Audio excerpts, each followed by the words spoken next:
అగ్నిలో నుండి తప్పించుకున్నట్టు రక్షించబడును. దేవుని వాక్యం దీవించిన గాక.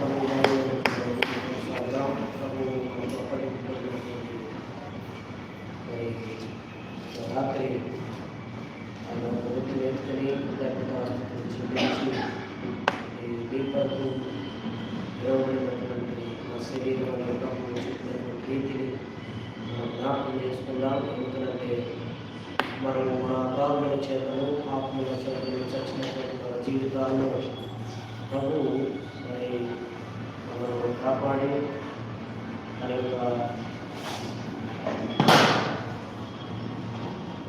సమయంలో దేవుణ్ణి స్తుతించడానికి ఆయన నామాన్ని గర్వించడానికి ప్రభు మన పట్ల చూపిస్తున్నటువంటి ఆ కృపను బట్టి ప్రభువుని మాత్రమే మనం జ్ఞాపకం చేసుకుంటామని లేఖన భాగాలను మనం జ్ఞాపకం చేసుకుంటే చూడాలి కదా.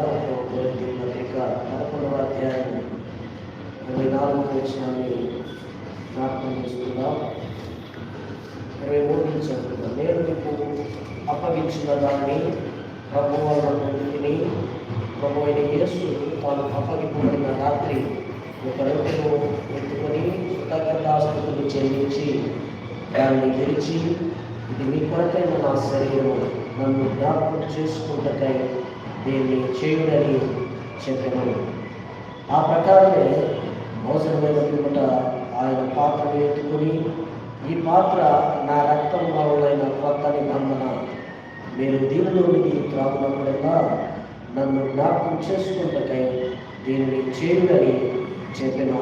మీరు ఈ రొట్టెను తిని ఈ పాత్రలోనికి త్రాగునప్పుడల్లా ప్రభువు వచ్చే వరకు ఆయన మరణంలో ప్రచురించును. కాబట్టి ఎవడు అయోగ్యంగా ప్రభు యొక్క రొట్టెను తినునో లేక ఆయన పాత్రలోనికి త్రాగునో వారు ప్రభు యొక్క శరీరం గురించి రక్తం గురించి అపరాధీయులు.